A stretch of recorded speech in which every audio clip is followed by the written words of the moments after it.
بسم اللہ الرحمن الرحیم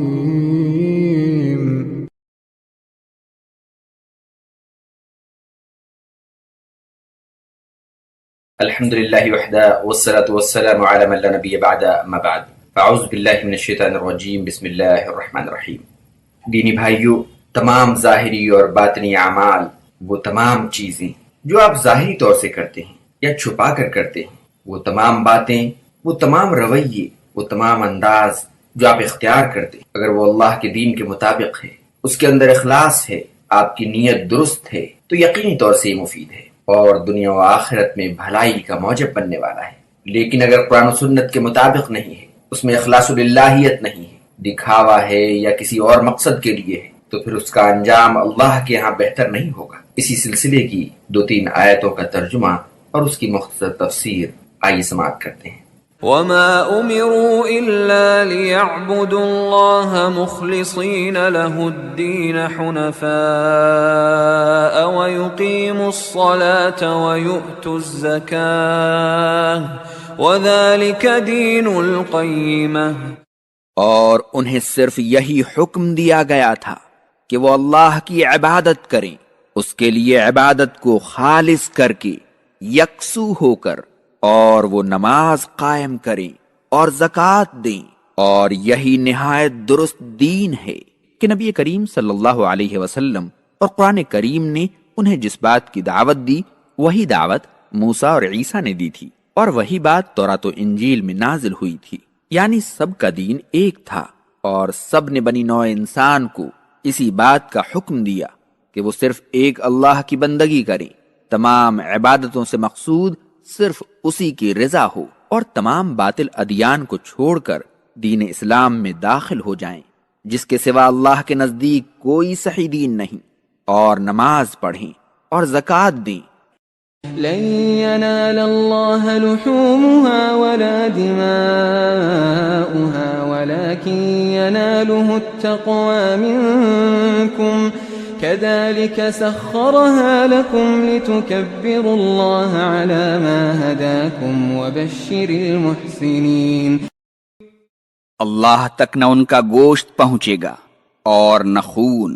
صرف تمہارا تقوی اس تک پہنچے گا۔ اس نے جانوروں کو اس طرح اس لیے تمہارے تابع بنا دیا ہے تاکہ اللہ نے تمہیں جو راہ راست پر ڈالا ہے اس کا شکر بجا لاتے ہوئے تکبیر پڑھو، اور اے نبی، آپ بھلا کام کرنے والوں کو خوشخبری دے دیجئے۔ زمانہ جاہلیت میں مشرکین عرب جب اپنے بتوں کے نام سے جانور ذبح کرتے تو اس کا گوشت ان بتوں پر ڈالتے اور ان پر اس کا خون چھڑکتے۔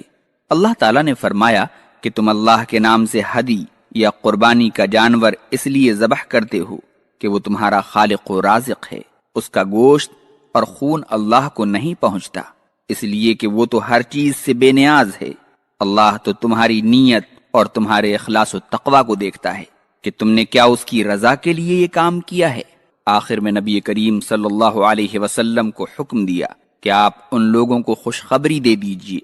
جو اللہ کی شریعت کے مطابق اچھا عمل کرتے ہیں۔ قل ان تخفوا ما في صدوركم او تبدوه يعلمه الله ويعلم ما في السماوات وما في الارض والله على كل شيء قدير۔ آپ کہہ دیجئے کہ تم چاہے اپنے سینے کی باتوں کو چھپاؤ یا ظاہر کرو، اللہ انہیں جانتا ہے، اور جو کچھ آسمانوں اور زمین میں ہے انہیں جانتا ہے،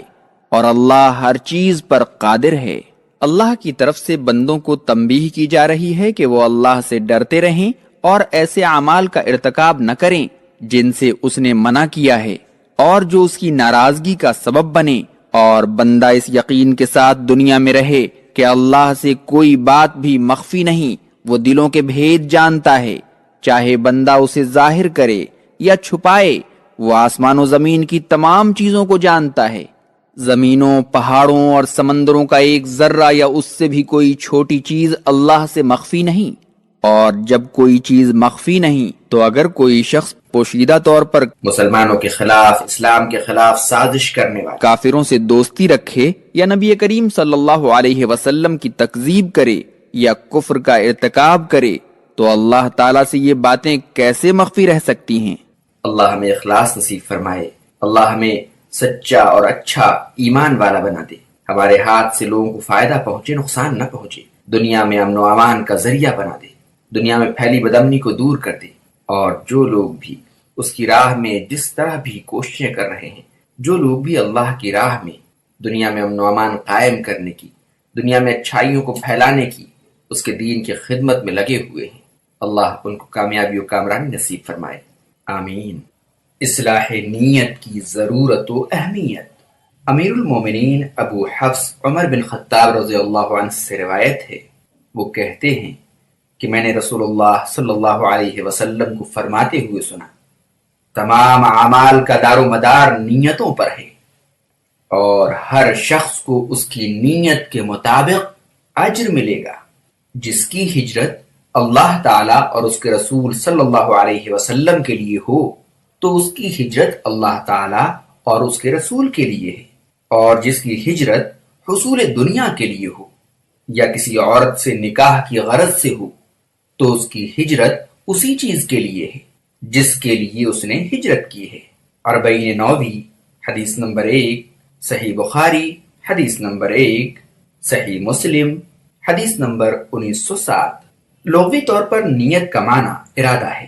اور اصطلاحی طور پر اس ارادے کو کہتے ہیں جو فعل کے ساتھ متصل ہو۔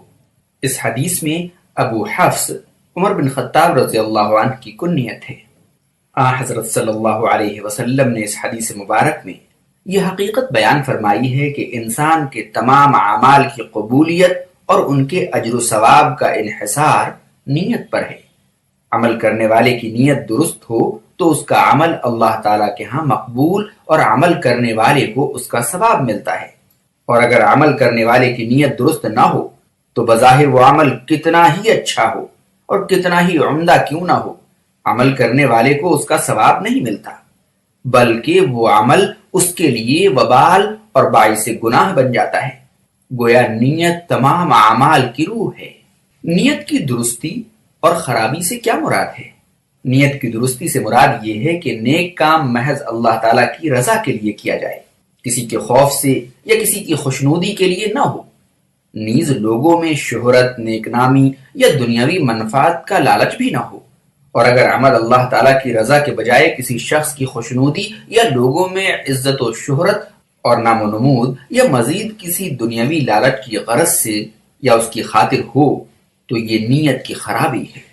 اس حدیث میں حضرت صلی اللہ علیہ وسلم نے یہی چیز ایک مثال دے کر واضح فرمائی ہے کہ اگر کوئی شخص ہجرت جیسا عمل محض اللہ تعالیٰ کی رضا اور اس کے رسول صلی اللہ علیہ وسلم کی اطاعت و محبت کے لیے کرے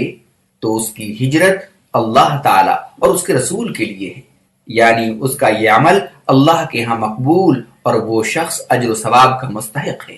اور وہ رسول کا اطاعت گزار اور فرمانبردار ہے۔ اور اگر ہجرت کرنے والے نے یہ عمل دولت کمانے یا کسی عورت سے شادی کرنے کی لالچ میں کیا ہو تو اس کی یہ ہجرت اسی کے لیے ہے جس کے لیے اس نے ہجرت کا یہ عمل کیا ہے، یعنی اسے اس عمل کا کوئی ثواب نہ ہوگا اور وہ رسول اللہ صلی اللہ علیہ وسلم کی عقیدت میں یا عقیدت مندوں میں یا فرمانبرداروں میں شمار نہ ہوگا۔ حالانکہ ہجرت ایک ایسا عمل ہے جس کے بارے میں نبی کریم صلی اللہ علیہ وسلم نے فرمایا، صحیح مسلم کی حدیث ہے جس کا مفہوم یہ ہے، ہجرت کرنے والے انسان کے سابقہ زندگی کے تمام گناہ بخش دیے جاتے ہیں۔ حضرت صلی اللہ علیہ وسلم نے اس حقیقت کو مختلف انداز میں بیان فرمایا ہے۔ حضرت ابو ہریرہ رضی اللہ عنہ سے مروی ایک حدیث میں ہے، جیسا کہ یہ حدیث بھی مسلم شریف میں ہی ہے، بے شک اللہ تعالیٰ تمہاری شکل و صورت اور مال و دولت کو نہیں دیکھتا، وہ تو تمہارے اعمال اور دلوں کو دیکھتا ہے کہ تم عمل کس نیت سے کرتے ہو۔ ان احادیث سے اچھی طرح یہ بات واضح ہو جاتی ہے کہ دین میں اصلاح نیت کی اہمیت بہت زیادہ ہے اور اسی پر انسان کی نجات کا دار و مدار ہے۔ نیت دل کے ارادے کو کہتے ہیں، زبان سے الفاظ ادا کرنا نیت نہیں۔ انسان دل میں کسی نیکی کا ارادہ کرے تو اسے ایک نیکی کا ثواب مل جاتا ہے، اور جب وہ عمل کر لے تو اسے اخلاص کے لحاظ سے 10 گنا سے 700 گنا تک اجر و ثواب ملتا ہے۔ حضرت ابو کوثر رضی اللہ عنہ فرماتے ہیں کہ رسول اللہ صلی اللہ علیہ وسلم نے فرمایا، میں 3 باتوں کی قسم اٹھاتا ہوں اور تم سے ایک حدیث بیان کرتا ہوں، اسے یاد رکھنا، صدقہ کرنے سے کسی کے مال میں کمی واقع نہیں ہوتی۔ جس کسی پر ظلم ہو اور وہ صبر کرے تو اللہ تعالیٰ اس کی عزت میں اضافہ فرماتا ہے۔ جو شخص مانگنا شروع کر دے تو اللہ تعالیٰ اس پر فقر و تنگ دستی کا دروازہ کھول دیتا ہے، یعنی اور وہ ہر قسم کے مال و دولت کے باوجود مانگتا پھرتا ہے۔ پھر فرمایا، ایک اور بات بیان کرتا ہوں، اسے بھی یاد رکھنا، یہ دنیا 4 قسم کے لوگوں کے لیے ہے۔ ایک وہ جسے اللہ تعالیٰ مال و دولت اور علم سے نوازتا ہے، اور وہ ان دونوں کے بارے میں اللہ تعالیٰ سے ڈرتا ہے، صلہ رحمی کرتا ہے اور اللہ کے حق کو جانتا یعنی ادا کرتا ہے، ایسا آدمی سب سے افضل ہے۔ دوسرا وہ ہے جسے اللہ تعالیٰ علم عطا فرمائے اور دولت نہ دے، مگر وہ صدق و خلوص نیت سے کہے کہ اگر میرے پاس مال ہوتا تو میں فلاں کی طرح نیک اعمال کرتا، حالانکہ اس کی صرف نیت ہے اور دوسرے کا عمل، تاہم دونوں کا اجر و ثواب برابر ہے۔ تیسرا وہ ہے جسے اللہ تعالیٰ مال عطا فرماتا ہے اور وہ علم سے محروم ہوتا ہے، وہ مال کو بے تحاشا بغیر سوچے سمجھے اور بغیر علم کے خرچ کرتا ہے، نہ اللہ تعالیٰ سے ڈرتا ہے، نہ صلہ رحمی کرتا ہے اور نہ اللہ تعالیٰ کے حقوق کو جانتا ہے اور نہ ادا کرتا ہے، یہ سب سے برا ہے۔ چوتھا وہ ہے جسے اللہ نے نہ علم دیا نہ مال دیا، لیکن وہ کہتا ہے کہ اگر میرے پاس مال ہوتا تو میں فلاں کی طرح برے کام کرتا، حالانکہ اس کی صرف نیت ہے اور دوسرے کا عمل ہوتا ہے، تاہم دونوں کا گناہ برابر ہے۔ جامع ترمذی حدیث نمبر 2325۔